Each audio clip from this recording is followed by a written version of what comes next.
first arrived, Hastings was still a relatively small fishing town. The station, originally named the Priory, was located on the western outskirts of the town, only the eastern side of the valley having been developed. In the 1830s, both the London and Brighton and South Eastern Railways had been interested in Hastings, and although London and Brighton had reached Bulverhithe by 1846, it was not until 1851 that the SER finally opened its line from Bo Peep to Ashford. The railway opened up new markets for the fishermen, who were soon operating a more modern fleet, and it brought tourists in their thousands for holidays by the sea and to admire Hastings' historic past. The station is now in the centre of the town, which has grown to join up with what had been Burton's exclusive new town of St Leonard's. The present-day station building and part of the forecourt are located on what had been the terminus for LBSCR trains arriving from the west.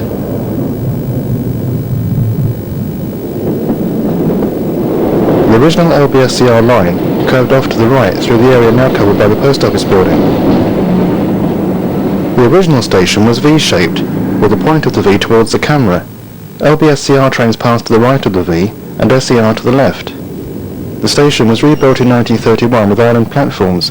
Platforms 3 and 4 now stand where the engine shed once stood. Brighton trains still use platform 2 on the old LBSCR side of the station, preserving a link with the past.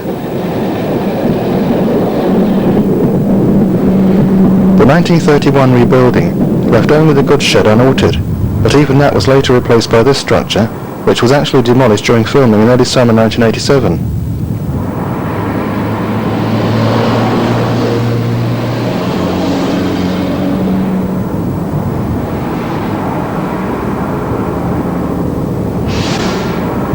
To the east of Hastings Station, the line crosses the soft reed beds of the Priory Valley, where a massive embankment had to be built.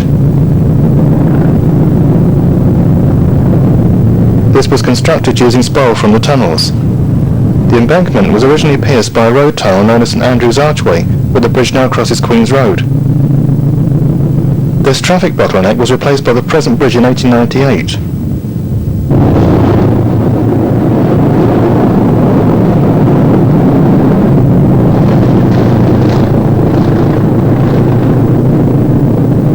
The spoil from the tunnels was also used to change the geography of the station area. The station and roads seen here in the foreground are built on earth and rock removed from the tunnels. The line from Eastbourne was electrified in 1935. There was insufficient space to provide carriage sidings at Hastings, so the electrification was carried through to Orr, where a shed was built for electric multiple units.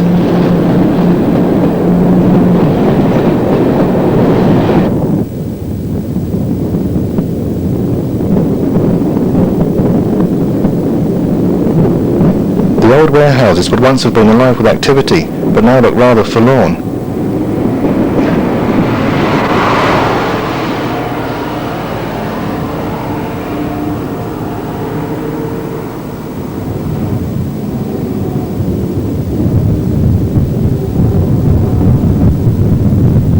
By 1987, the Hastings to Ashford line had become the regular halt of most non-standard diesel-electric multiple units, including the remaining Hastings units.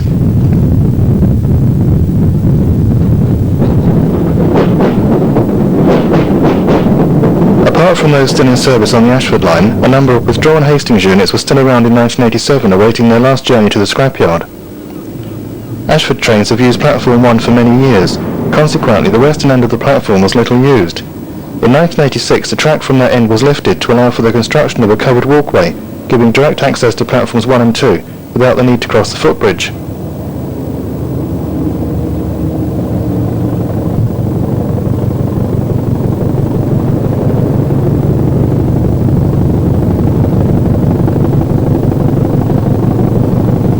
The remaining concreted area can be clearly seen as Tadpole 206-101 leaves for Ashford.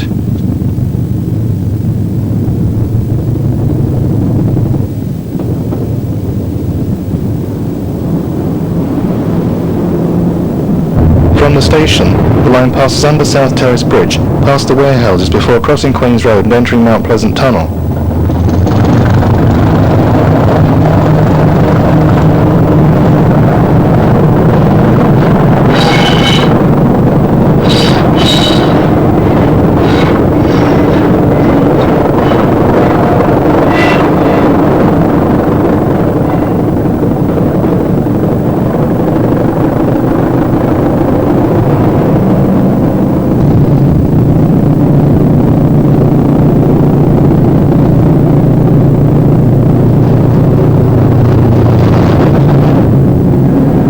tunnel is 230 yards long, and the soft earth through which it passes gave its builders quite a few problems.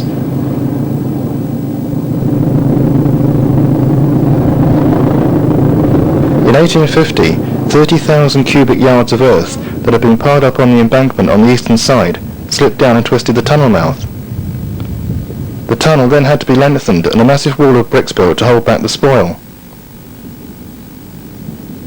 Our station was built in 1887 to serve the growing northeast area of Hastings. It opened on the 1st of January 1888.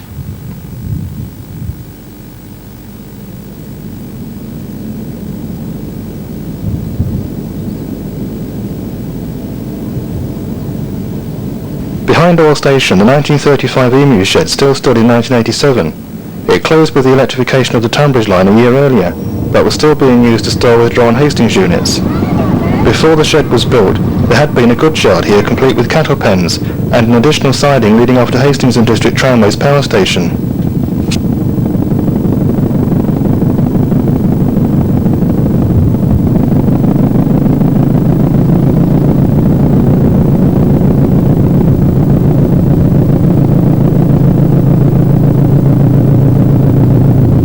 The main power station stands just to the east, and the siding which once supplied it and the brickworks on the far side of the lane was still there in 1987, although very much overgrown from disuse. Now only the hourly Ashford trains disturb the tranquillity of what would once have been a hive of activity.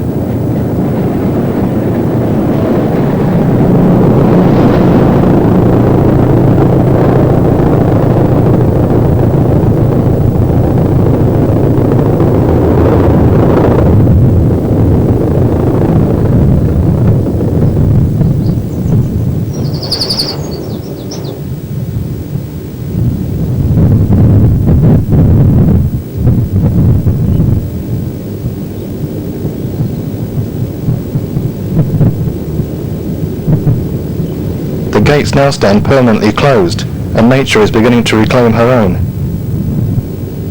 It's a good many years since these rails saw the passing of wheels.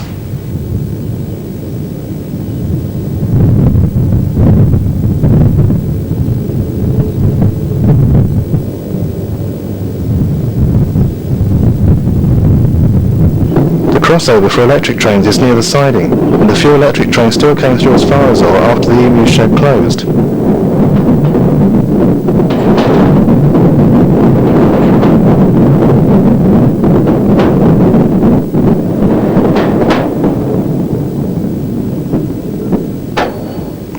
Until the shed closed, a Victoria train crossed over here every hour, and it's waited for the shed to be swept through.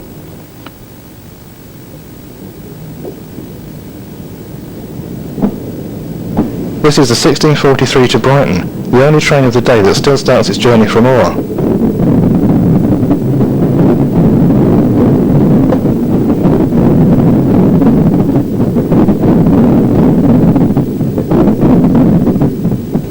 Opposite the siding is the new crossover that was added to enable up trains to cross over to the old down line when the line was single in 1979.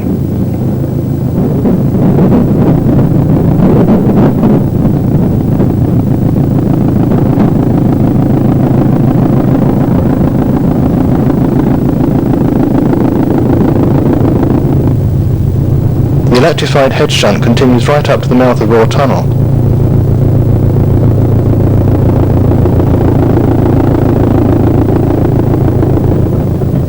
Oare Tunnel is 1,402 yards long, and it too presented problems to its builders. It passes through hard rocky ground that needed blasting. Difficulties were also encountered with a clay substance called clunch, and with underground streams. The tunnel passes under the ridge with its industrial estates and emerges into a wooded cutting across a fruit farm.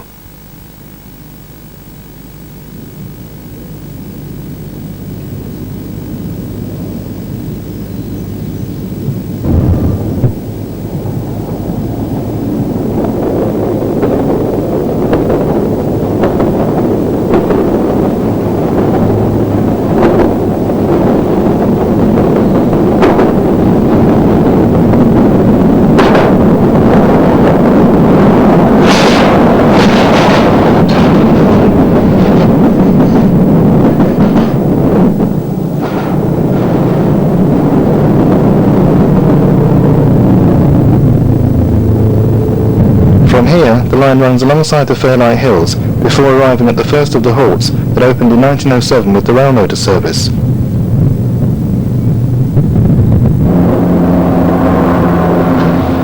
This rural area can't have changed much since the line opened in the middle of the last century.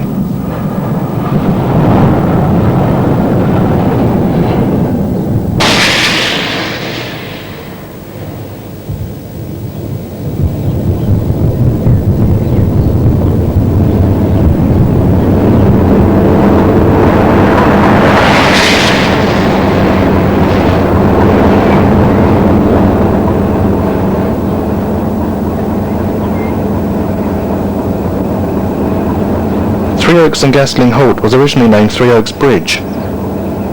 The bridge referred to was only the road bridge by the halt. Bridge was soon dropped and Gastling Halt added. Three Oaks Village is just a scattered collection of houses, but it boasts a rather splendid hotel.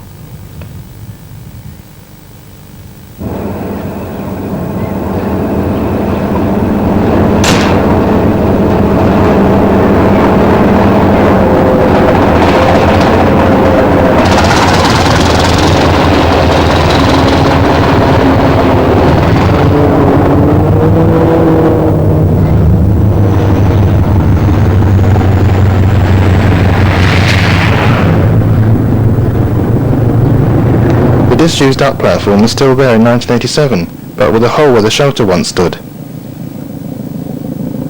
The halt is now named simply Three Oaks.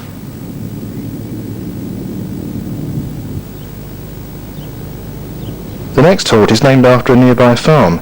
It was originally called Gastling, but as most of Gastling is near Three Oaks, the name was changed.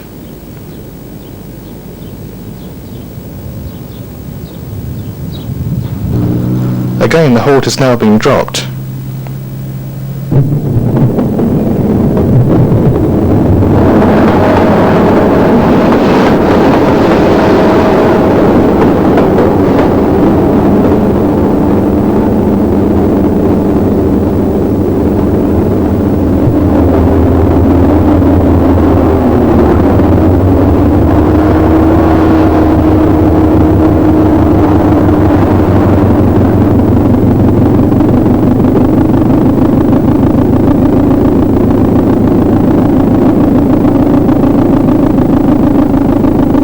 The last of the 1907 halts is at Snelham Farm. It opened as Snelham Crossing Halt and was mainly used by hop pickers and fishermen on their way to the River Breed.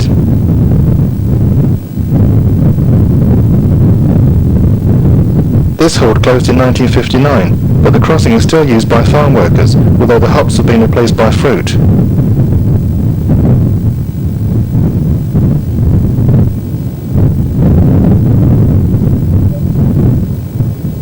Where other country lanes have grown into roads, the lane to Snelham has been frozen in time.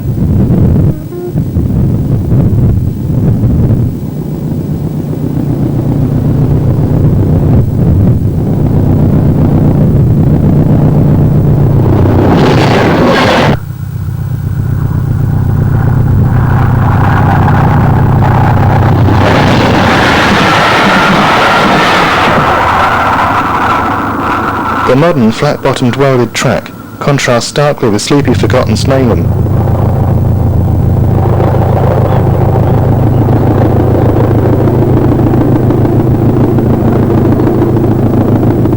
From Snelham, the line crosses the Breed levels and arrives in sheep country.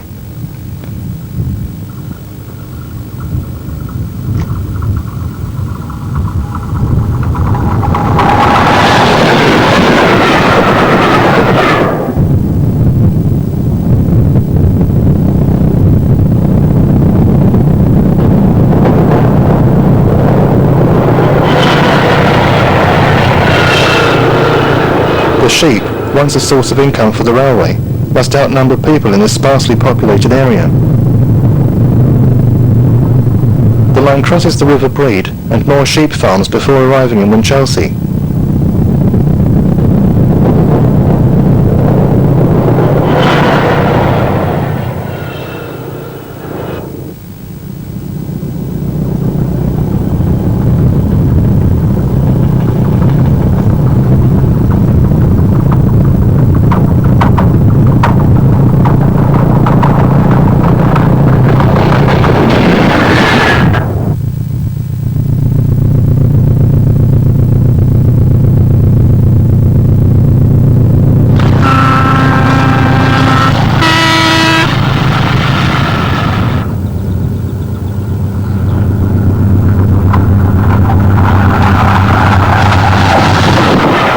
This was the first station outside Hastings for the first 36 years after the line opened.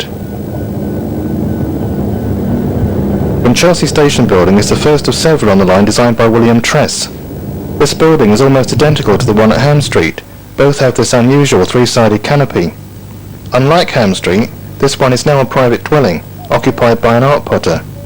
The platforms are staggered, as was typical SER practice. It was considered safer for passengers to cross behind a departing train.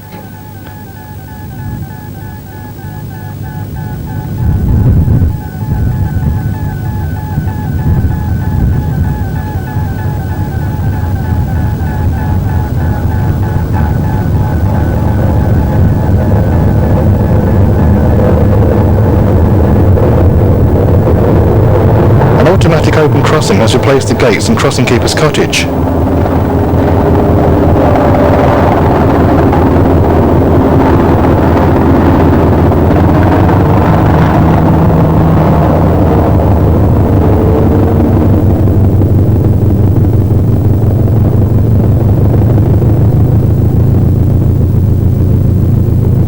Winchelsea, like most of the villages on the line, is not very near its station.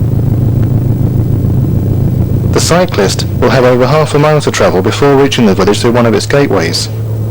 The original village was swept away in a storm in 1287. It was completely rebuilt on the nearby hump of high ground.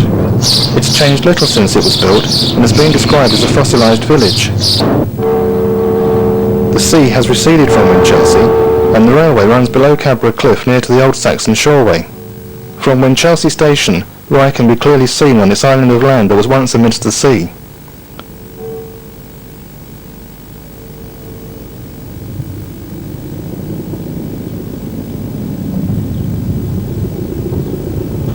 It's not hard to imagine the waves lapping beneath Cadborough Cliff.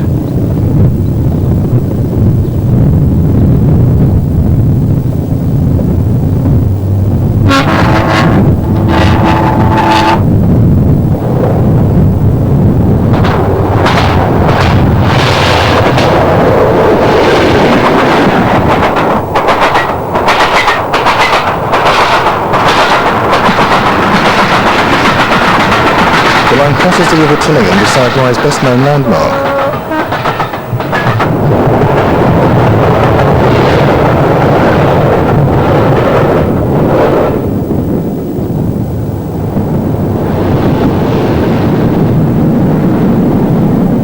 It then crosses Ferry Road before arriving in Rye Station.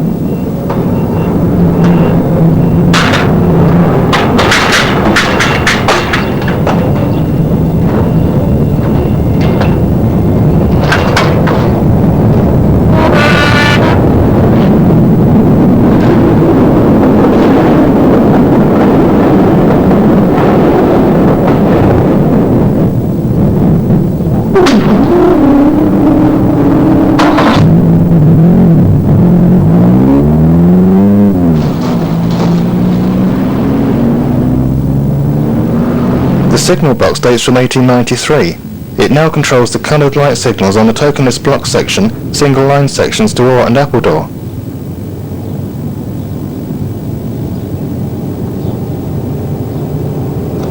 The station building is another example of Tress's Italianate architecture.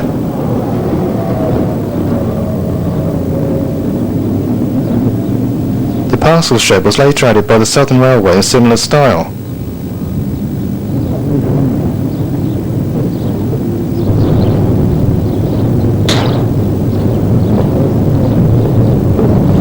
Rye Station has another example of SER staggered platforms. The foot crossing was replaced by the present bridge in the early 1960s, when the line was included in Phase 2 of the Kent electrification programme.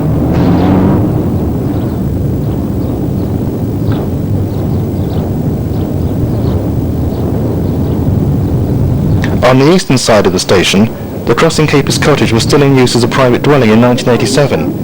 But would not be much longer if local opposition could not defeat a plan to build a bypass through the station. Unlike Winchelsea, Rye has spread and swallowed up its station, but Old Rye is unchanged. It still looks like a harbour town, even though the sea has long since receded and left it high and dry. Rye has two unusual industrial relics. These are water cisterns. The first one in Wish Ward is complete with an ancient hand pump.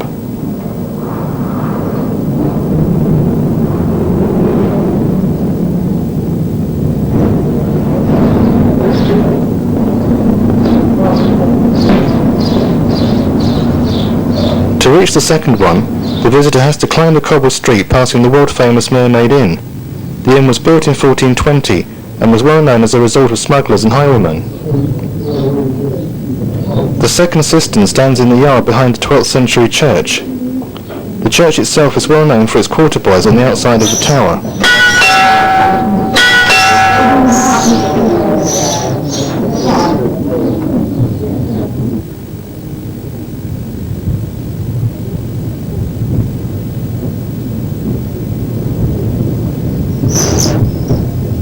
This cistern, which dates from 1735, is at the side of a quiet cobbled street opposite the Ypres Tower.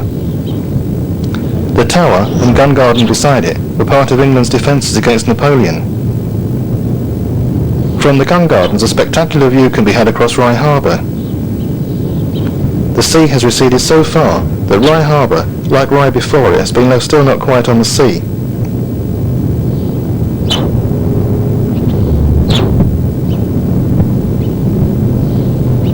Until 1960, it would have been possible to follow the smoke of steam trains making their way down to the railway pier, but now the only smoke to be seen comes from the chimney of the chemical works.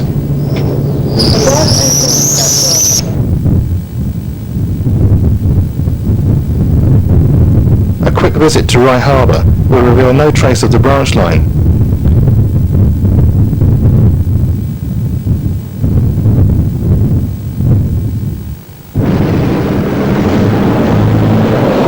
There is no trace of where the line once crossed the Winchelsea Road. A house now stands on the spot, but around the corner on the other side of the sluice there is still plenty of evidence.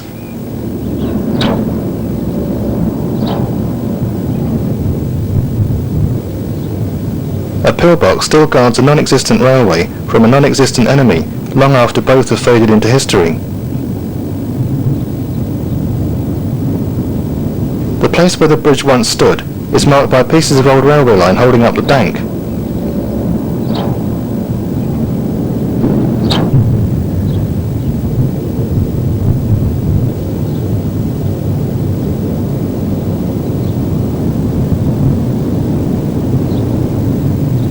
On the other side of the road, the line has become a footpath.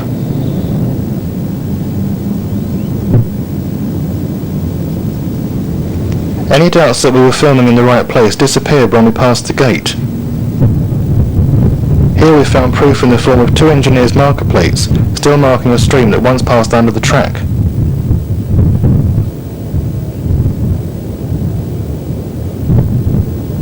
Looking back towards the road, the path looks a bit more convincing.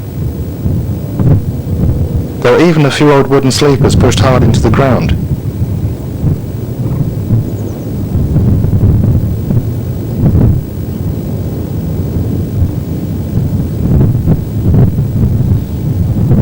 The path ends at a new industrial estate.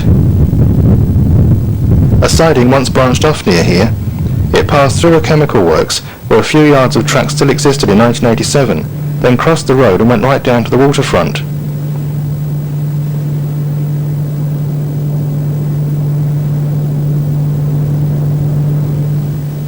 The main part of the line crossed the road further down and continued through where this building now stands to end at the railway pier.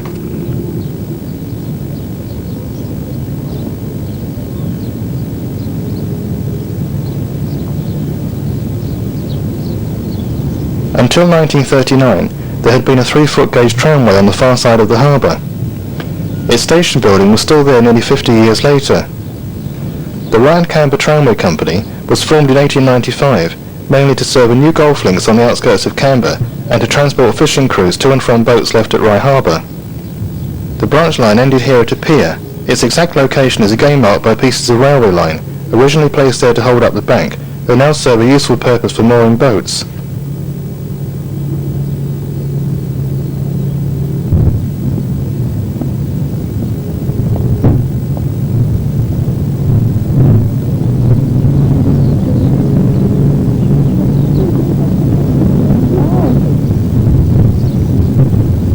The railway pier here was quite close to the William the Conqueror Inn.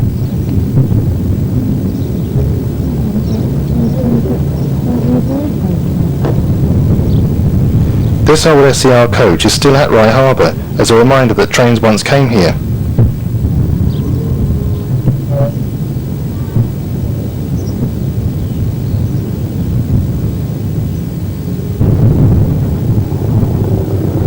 The branch line ran behind Winchelsea Road and joined the main Ashford line near the windmill.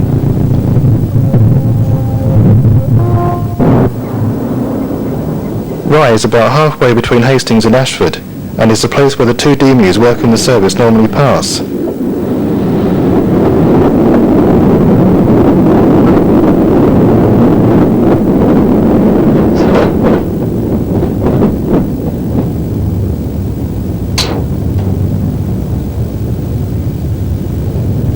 The timetable normally works very well, and the waiting time is usually quite short.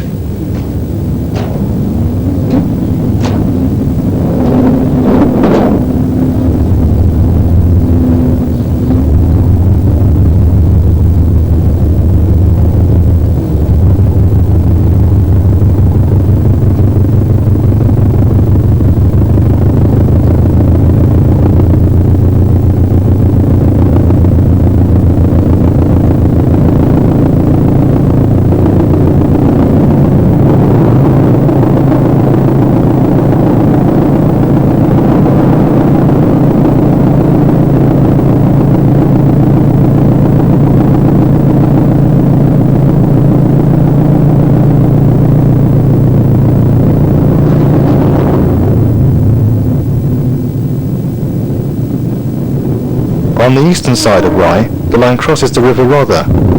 The present bridge replaced the original swing bridge in 1903. The new bridge was tested by 4 locomotives and tenders coupled together. One of them, number 736, was built in Ashford in 1901 and not withdrawn until 1950. The bridge still has a broken but well-preserved South Eastern and Chatham Railway sign, promising trespassers a fine not exceeding 40 shillings.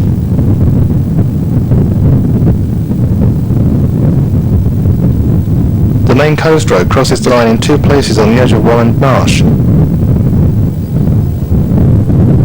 Goldfield Crossing is the first.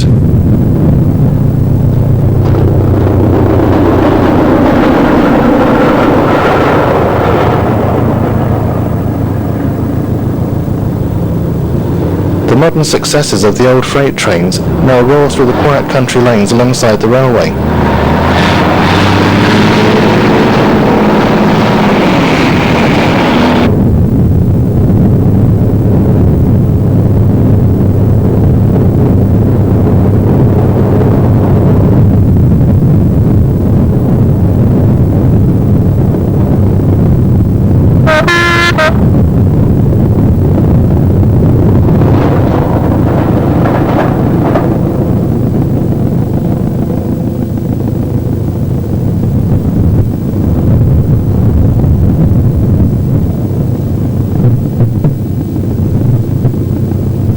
After Star Crossing, the second on the coast road, the line draws slowly away from Cadborough Cliff and continues roughly parallel to the Royal Military Canal.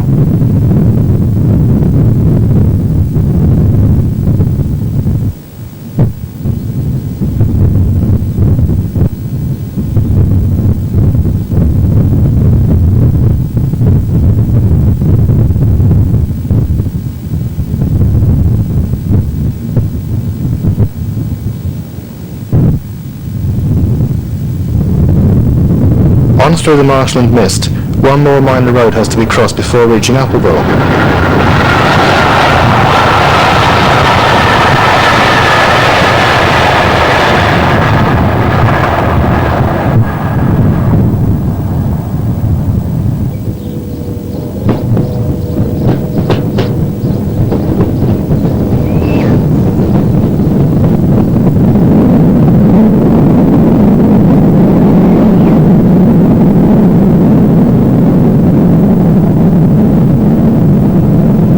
Just outside Appledore Station, the Dungeness branch line trails off across Romney Marsh. The branch line is now very quiet. It closed to passenger traffic in 1967 and although the occasional gravel train still passes this way, the remaining section to Dungeness owes its existence mainly to the nuclear power station.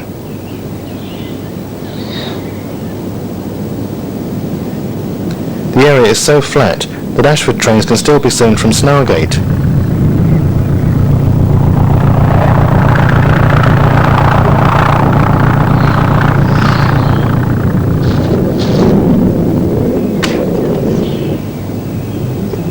In common with the other 13 crossings on the branch, Snargate once had a crossing keeper's cottage, but only a few tiles remain where it once stood.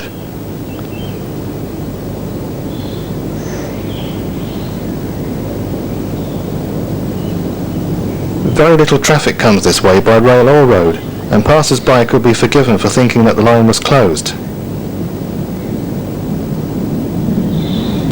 Especially with this amount of overgrowth.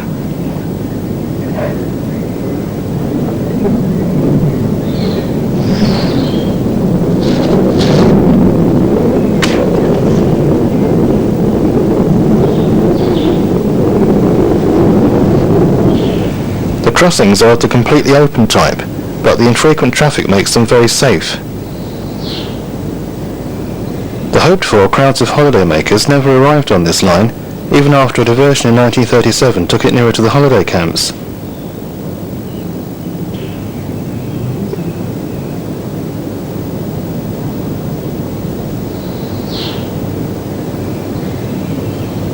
From King Street Crossing, the old station building at Brookland is visible through the trees, while it seems that someone has been using the quiet line as a rubbish tip.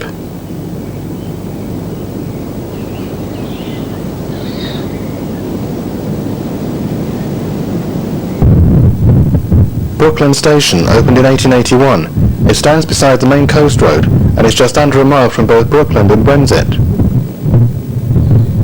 It once had a signal box and passing loop, but became a halt as long ago as 1930. The loop was removed about 1950, the down platform becoming disused from the same time.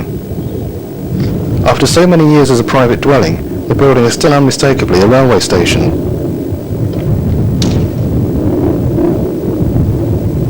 The name of the station survives on the level crossing.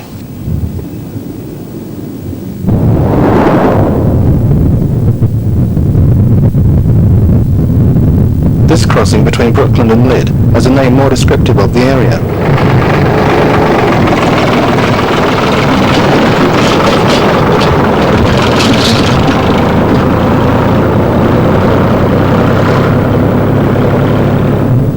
The most important station on the branch was at Lydd. The inn on the left was originally called the Station Hotel. Over on the other side of the road, the station yard became a driving centre. The bridge, the only one on the branch, was not strong enough for the heavy construction traffic to and from Dungeness Power Station, so a slip road had to be built beside it with a level crossing.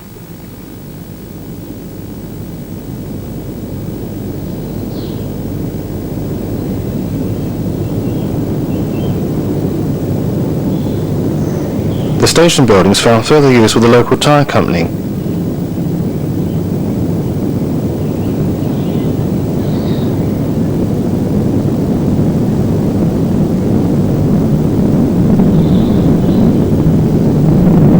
The slip road and level crossing were added in 1961.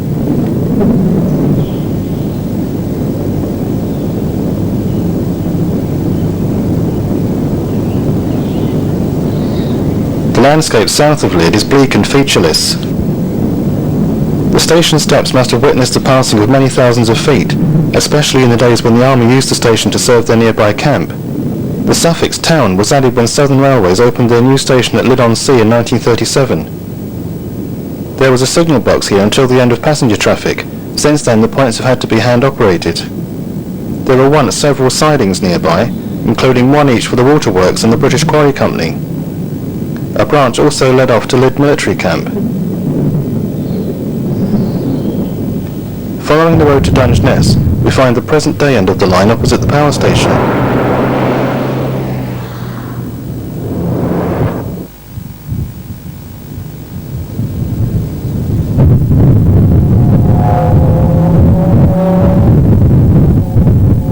That mournful noise has nothing to do with the nuclear age. It's just a steam locomotive on the nearby Romney Hythe and Dymchurch Railway.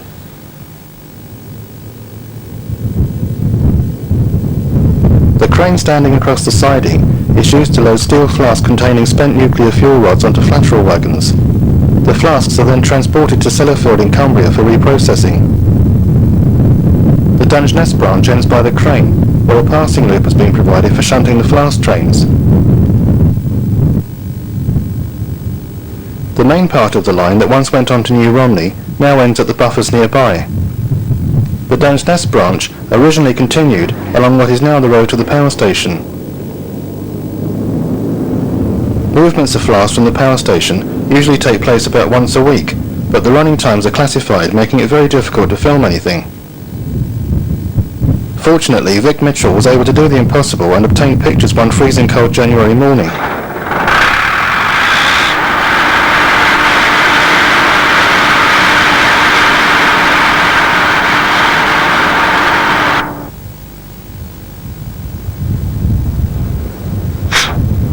The train has brought back an empty flask to be exchanged for a full one.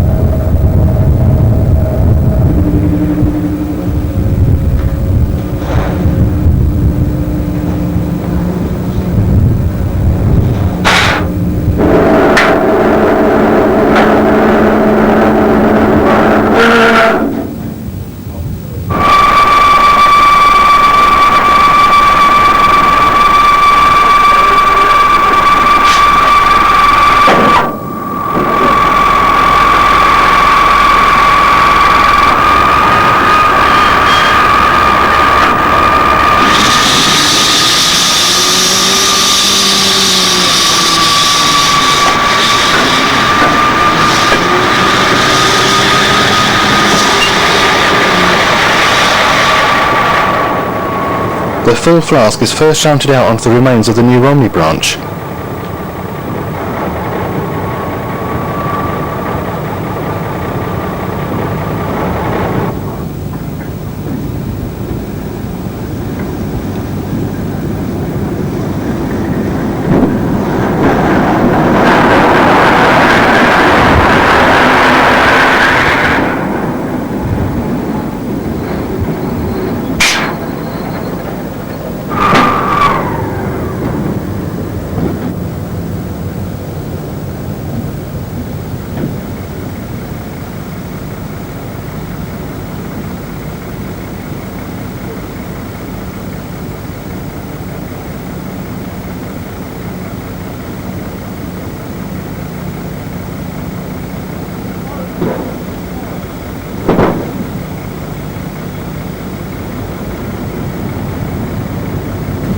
The empty flask is then placed under the crane using the runaround loop.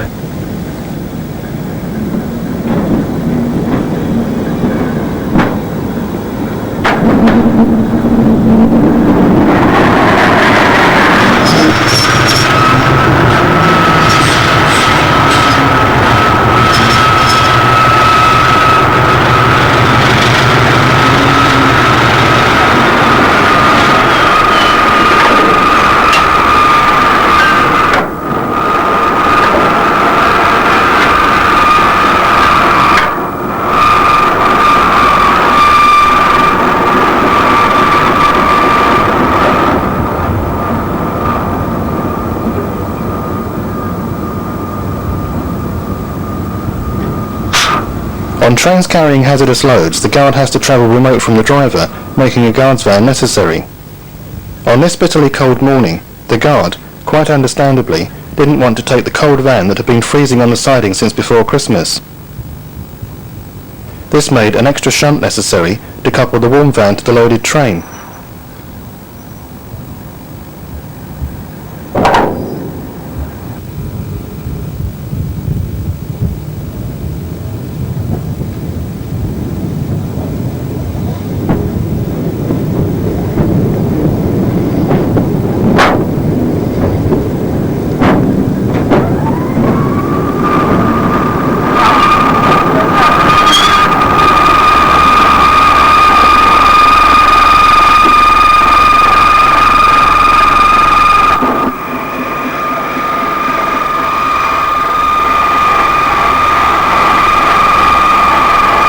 Meanwhile, the empty flask has been loaded onto the lorry for return to the power station.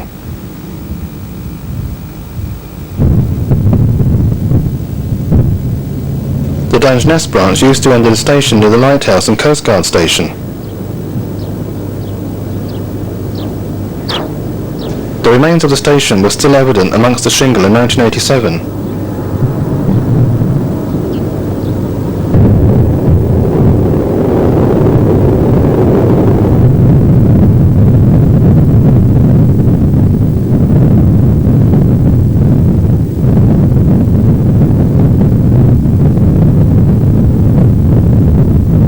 The usual pieces of railway line remain sticking out of the ground, and old wooden sleepers have been used to make a path to this cottage.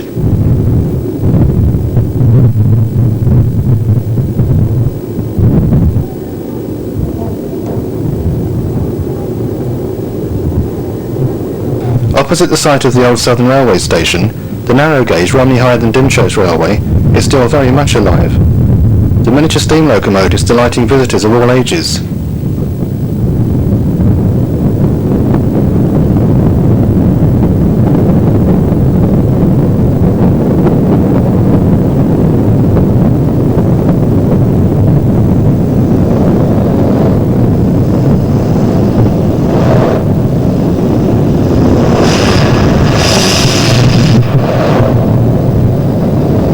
A band of admirers always seems to appear from nowhere as soon as a train arrives.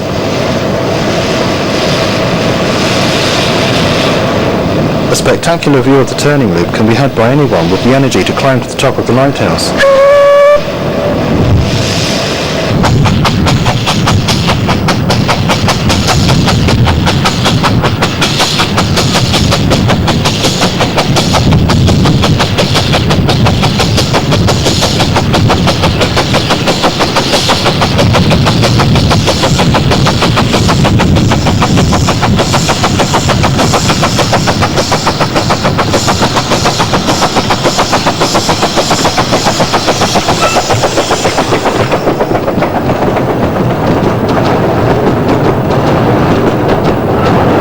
The nearby power station contrasts the nuclear age with the age of steam.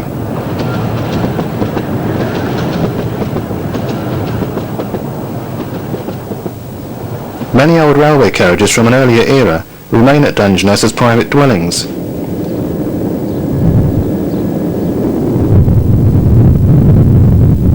Now we can return across the bleak landscape to the land of sheep and Upwardore Station. This station is another example of William Tress architecture. Unusually, the later canopy was added onto the side of the goods shed. The building is unmistakably in Tress's Italianate style, and even boasts its original Victorian post box.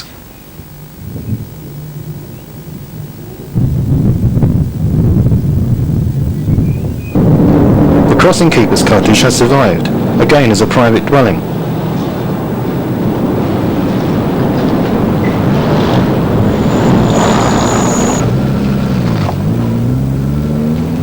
Opposite the station, the Railway Hotel has an unusual adornment in the middle of its garden.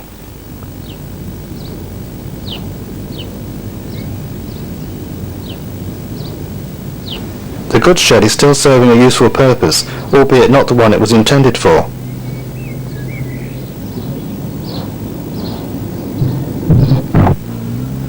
A modern signal box has been added opposite the crossing keeper's cottage.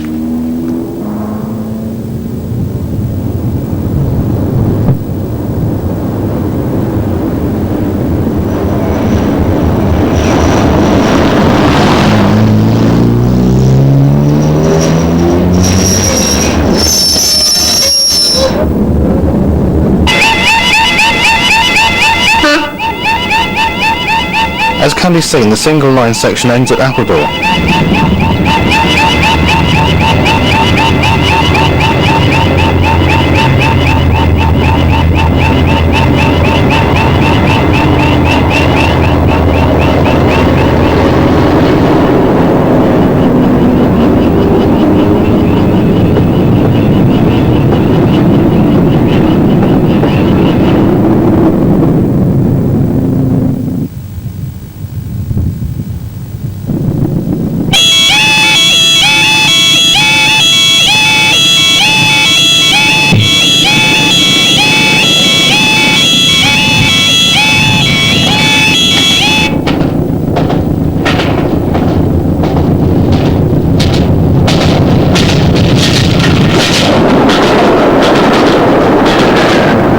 Knowles crossing, a solitary semaphore signal still stood in 1987.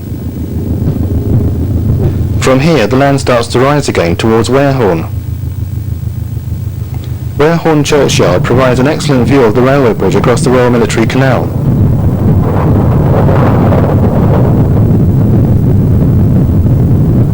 The canal was completed in 1806, but became redundant with Nelson's victory at Trafalgar. Sheep continue to be found everywhere, from the churchyard right down to the canal bank itself.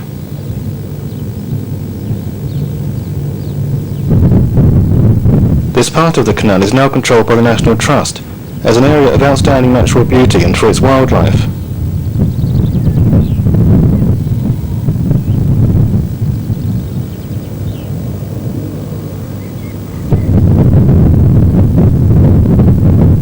A pillbox still defends the railway bridge from would-be invaders using the canal in reverse.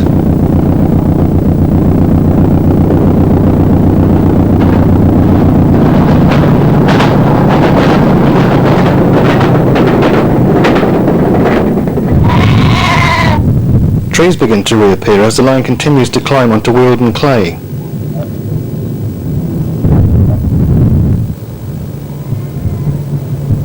There are even orchards nearby that once provided extra income for the railway.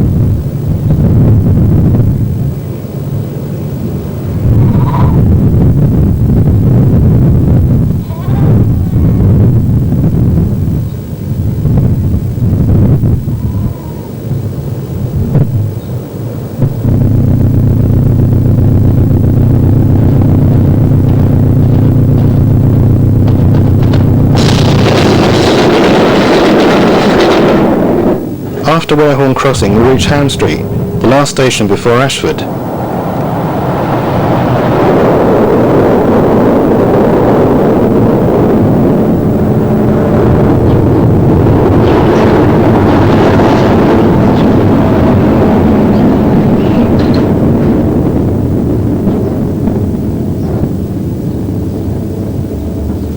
Another building by William Tress, and as mentioned earlier, almost identical to the one at Winchelsea, right down to the three-sided canopy.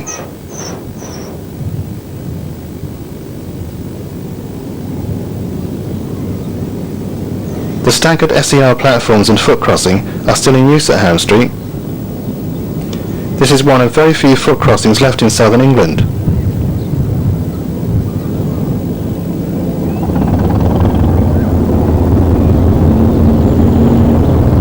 From the station, the line climbs noticeably.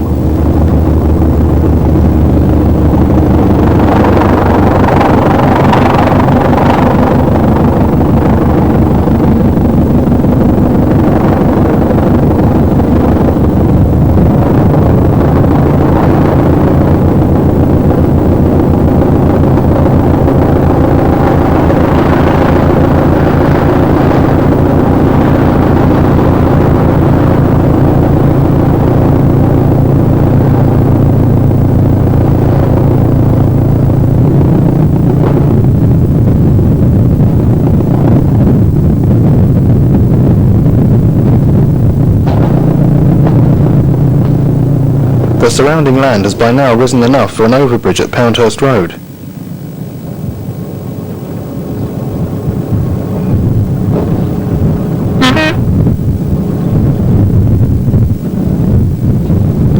"3D Unit 207009 is made up of 3D driving trailer and trailer composite with a Hastings motor brake, giving it a very different appearance at each end.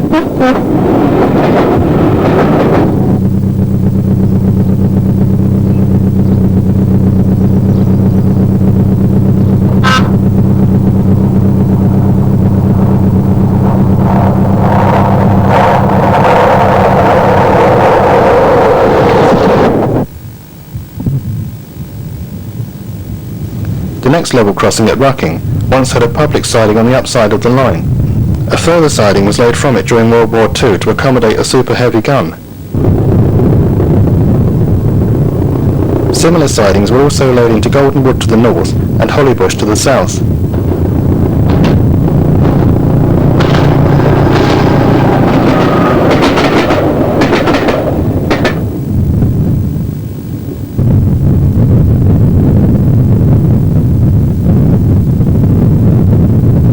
part of the line is fairly level, more than 100 feet above sea level.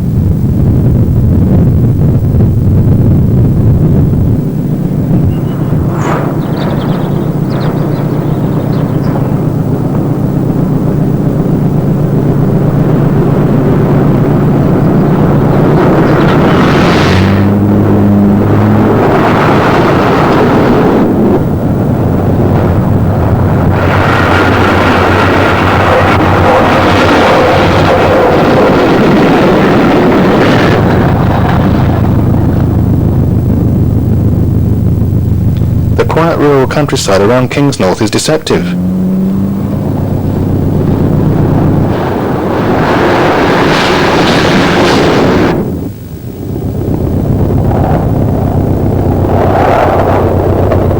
Large towns and civilization seem to be miles away, but the suburbs of Ashford with its new housing estates creep ever nearer.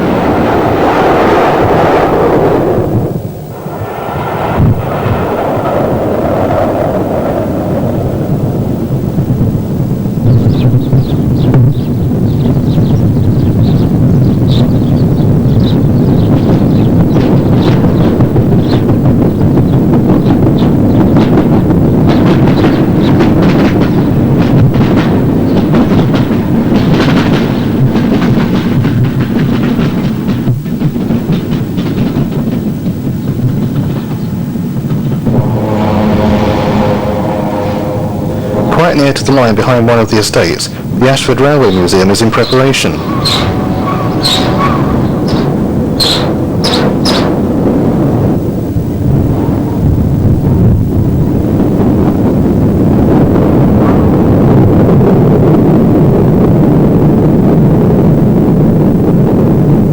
The Hastings line crosses the road near to the old railway works that were established in 1847 by the SER to build locomotives.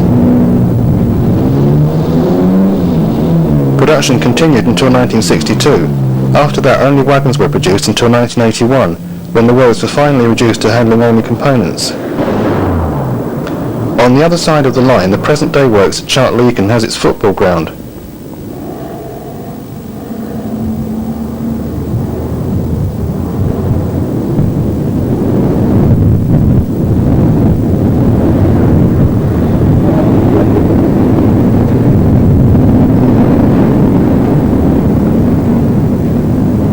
The modern appearance of Ashford Station contrasts with all of the others on the line.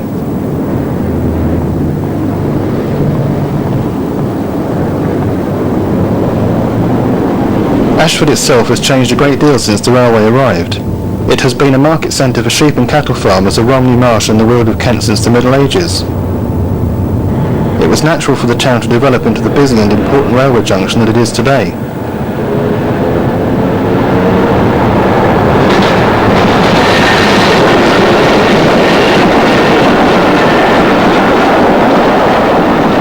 Apart from the coastal routes to Hastings and Folkestone, there are alternative routes to London via Canterbury or Maidstone.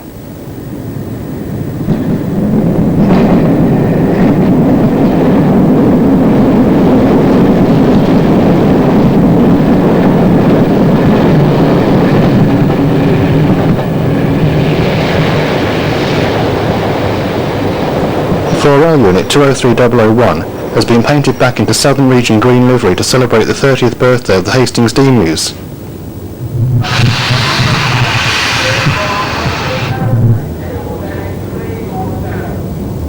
This is the location of the original SER station. Until 1899, the London, Chatham and Dover Railway had its own terminus further on.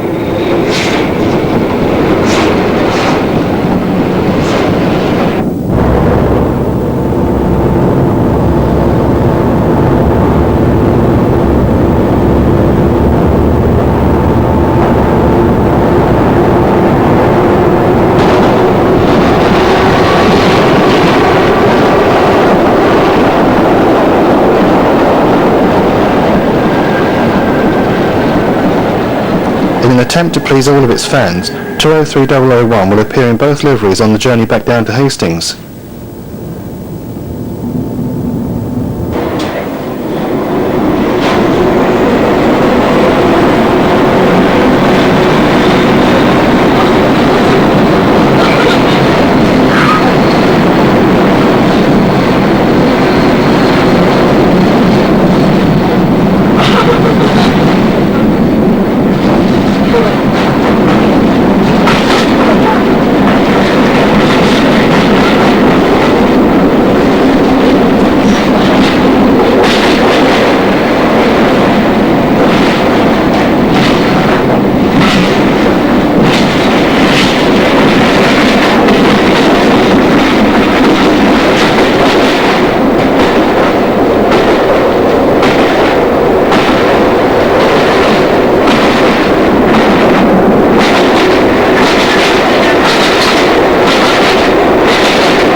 Until its overhaul, 203001 still carried its 1066 country publicity stickers.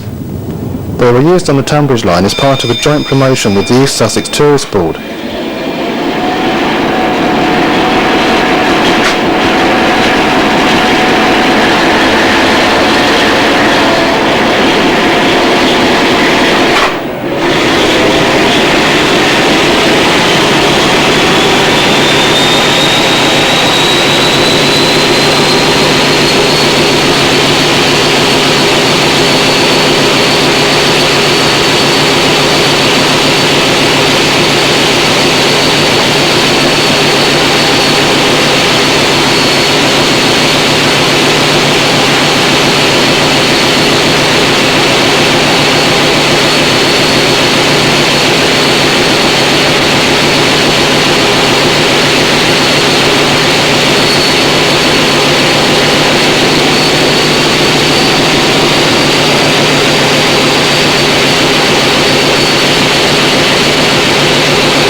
As we emerge from Ore Tunnel, the electric head shunt can be seen running right up to the tunnel mouth.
The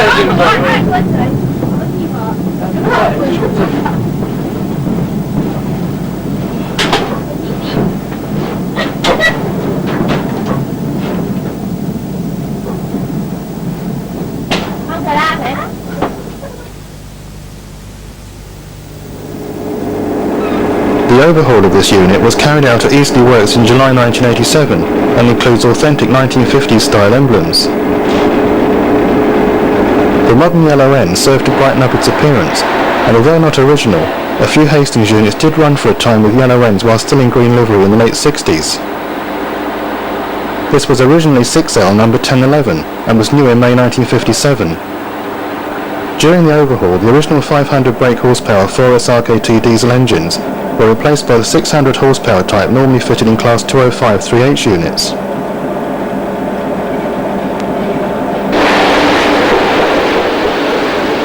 Original style gold transfers have also been applied.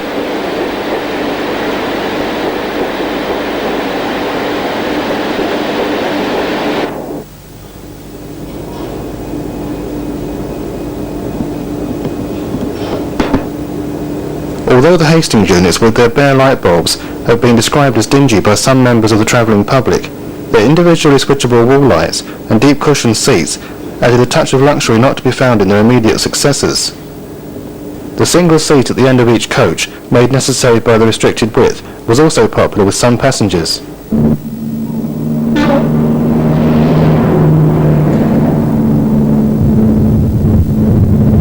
By 1987, the Ashford line had become the usual haunt of most of the non-standard D-News. Apart from 203001, alias 1011, parts of 1958 Hastings Unit 1037 remained in service. A motor brake in 207009, and a motor brake and trailer second in 206101.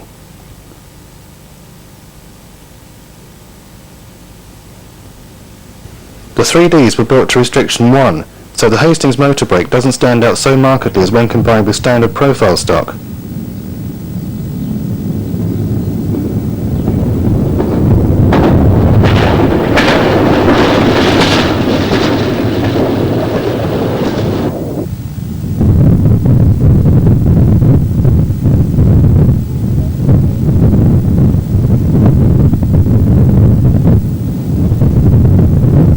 The difference in width of the 3H driving trailer is much more noticeable.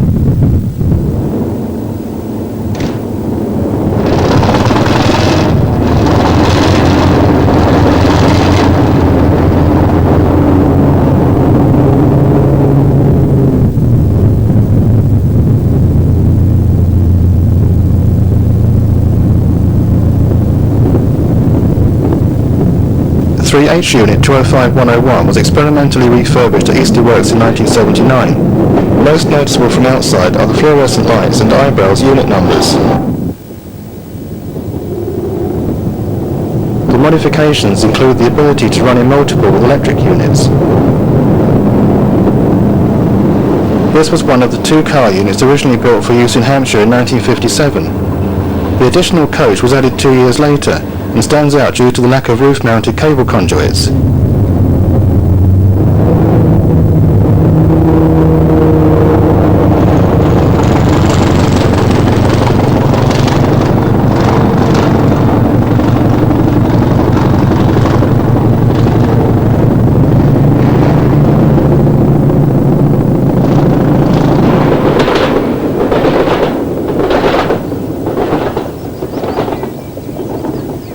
The roof conduits, or lack of them, are also the main difference between 1957 and 58 Hastings units. The 1958 motor coach and trailer, used to form 206101, contrasts with the 1957 3H driving trailer, and of course with 203001.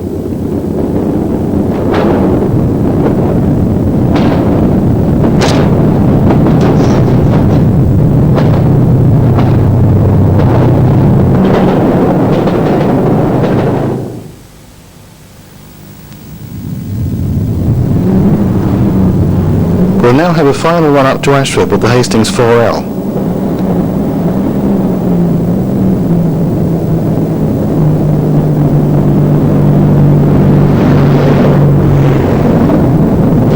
Feliz computador.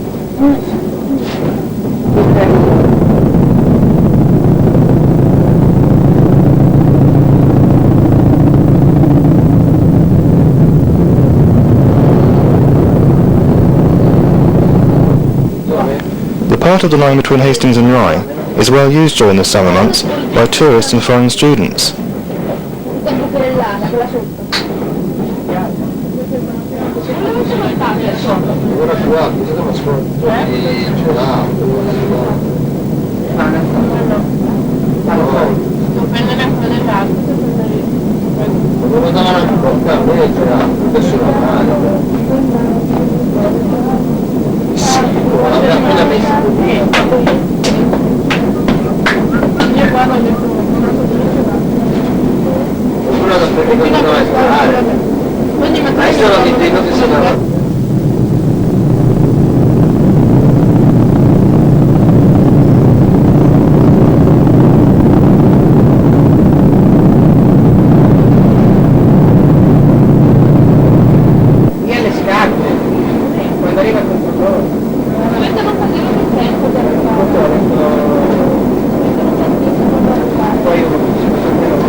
Scusa, mangiare un panino.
Guardi il cielo non loro sono anche a far passare i pennelli. No, ma tanto spiegato, non bene, poco. Cioè c'è proprio lo tipo di scappamento che manda fuori.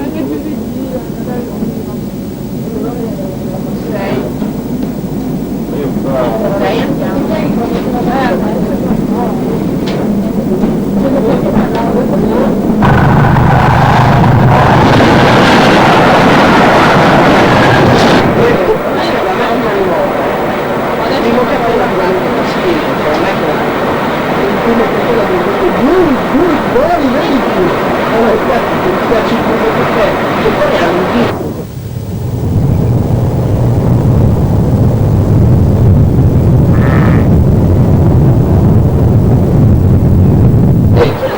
La salsa sta dentro che qualcuno diventa un tapicco.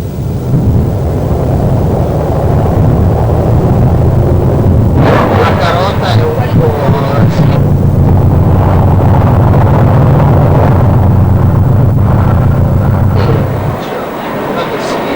L'insalata non dovrebbe essere cotta, invece diventa cotta pure l'insalata.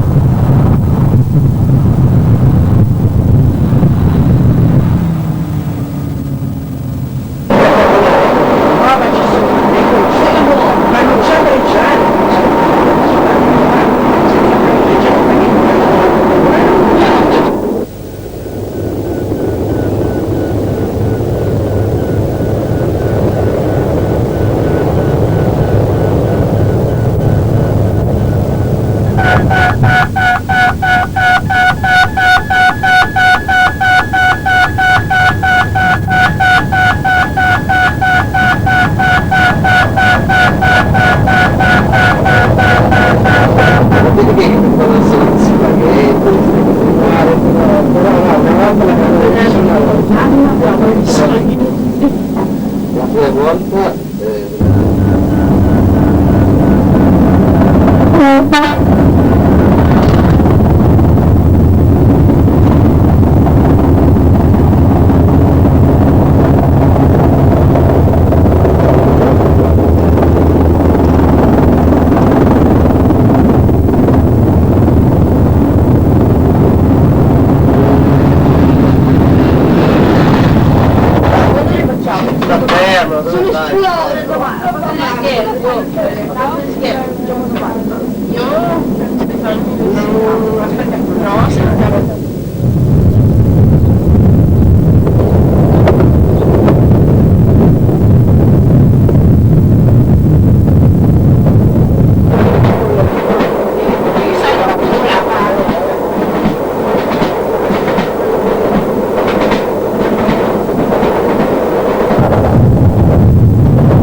Now that the students have gone, it should be more peaceful.